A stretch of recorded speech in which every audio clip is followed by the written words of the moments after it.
8 jeunes sur 10 sont aidés financièrement par leurs parents selon l'INSEE. En effet, de plus en plus de jeunes poursuivent leurs études, partent faire une année à l'étranger, ou connaissent des débuts précaires sur le marché de l'emploi. Les jeunes issus de familles monoparentales ou dont les parents sont séparés, sont moins nombreux à être aidés ou touchent des sommes plus limitées. Un petit billet pour acheter un vêtement, un chèque pour aider à payer le loyer. 8 jeunes sur 10 sont aidés financièrement par leurs parents, d'après une étude de l'INSEE parue ce mardi. Une tendance en augmentation car la même étude dévoilée en 2016 indiquait que 7 jeunes adultes sur 10 bénéficiaient d'un soutien financier de leurs parents. Ce qu'explique aisément Sandra Wabian, directrice du pôle évaluation et société au Crédoc, les jeunes poursuivent davantage leurs études qu'il y a 30 ans et ont besoin de les financer. De plus, la période de transition après leurs études avant qu'ils décrochent un emploi stable s'est allongée. Car 80% des embauches se font en CDD et les jeunes sont une variable d'ajustement du marché de l'emploi. Or, il leur faut un CDI pour pouvoir emménager, souligne la chercheuse.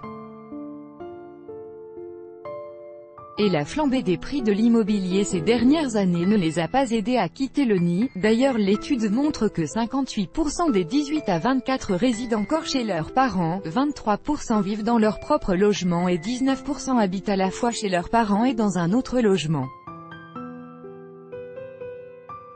Ils ne sont pas tous aidés de la même façon. D'autres raisons expliquent pourquoi les parents doivent davantage mettre la main à la poche pour aider leurs grands-enfants. Les grands pôles universitaires recrutent dans toute une région, ce qui pousse des jeunes à s'installer loin de chez leurs parents pour suivre leurs études. Et les jeunes sont incités à vivre une expérience à l'étranger, ce qui coûte cher.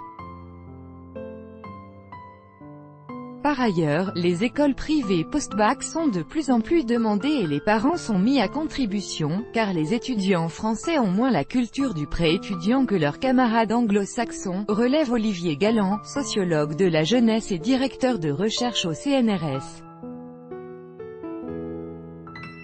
Mais comme l'a souligné le documentaire Les bonnes conditions, de Julie Gavras, diffusé récemment sur Arte, tous les jeunes ne bénéficient pas des mêmes chances dans la vie. La situation des 18 à 24 ans est très hétérogène. Certains sont étudiants, d'autres travaillent déjà et certains sont sans emploi.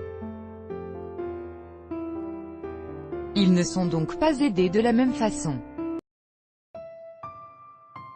Ceux qui cohabitent chez leurs parents bénéficient de leur part d'argent de poche, mais le soutien financier est forcément plus conséquent lorsque le jeune réside seul, précise Olivier Galland. De fait, si l'aide des parents aux jeunes s'élève à 3 670 € en moyenne par an selon l'INSEE, elle va jusqu'à 8 100 € annuels pour les étudiants qui ont leur propre logement et qui sont généralement issus de familles aisées. Et l'aide parentale vient souvent compléter les allocations logement, qui bénéficient à un jeune sur deux. Une solidarité inégale selon le statut de la famille. Les parents aidant un jeune adulte consacrent ainsi environ 8% de leurs revenus disponibles à cela. Une somme conséquente quand on sait que le logement représente 20% du revenu disponible des ménages et l'alimentation 11%. Les parents ont d'ailleurs de plus en plus conscience qu'il faut économiser pour soutenir leurs grands-enfants, commente Sandra Wabian. Une situation qui n'est pourtant pas vécue comme un sacrifice, selon la chercheuse, car les Français sont très attachés à l'idée de transmettre. Mais la donne n'est pas la même pour les jeunes issus de familles monoparentales ou dont les parents sont séparés, qui sont moins nombreux à être aidés ou touchent des sommes plus limitées, selon l'INSEE. La séparation représente un coût financier pour les parents qui ne font plus les économies d'échelle qu'ils faisaient à deux.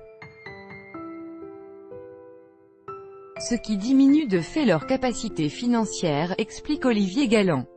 Et ces familles sont souvent en situation précaire, un tiers des foyers monoparentaux vivent en dessous du seuil de pauvreté, rappelle Sandra Wabian. Par ailleurs, le fait d'avoir davantage de jeunes enfants à charge dans la famille réduit les chances d'aider les grands-enfants. Les familles nombreuses sont généralement moins en capacité de soutenir financièrement leurs enfants, insiste la chercheuse. L'allocation d'autonomie pour les jeunes, ce n'est pas pour demain. Ne pas pouvoir épauler son grand-enfant est d'ailleurs vécu comme une souffrance pour les parents, celle ou rapportée pour eux car ils savent que cela va handicaper leur enfant dans la construction de son avenir, qui sera peut-être contraint de travailler au lieu de faire ses études ou de rester plus tard chez eux, observe Sandra Wabian. Voire de travailler en faisant ses études, comme près d'un étudiant sur deux actuellement.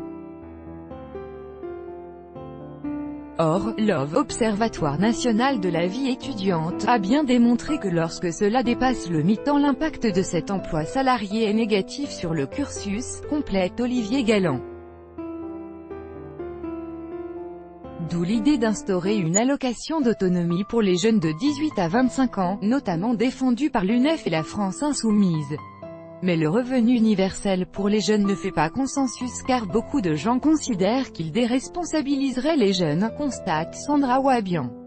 Et à l'heure où le gouvernement planche plutôt à la rationalisation des aides sociales, cette suggestion ne risque pas de ressurgir dans le débat public.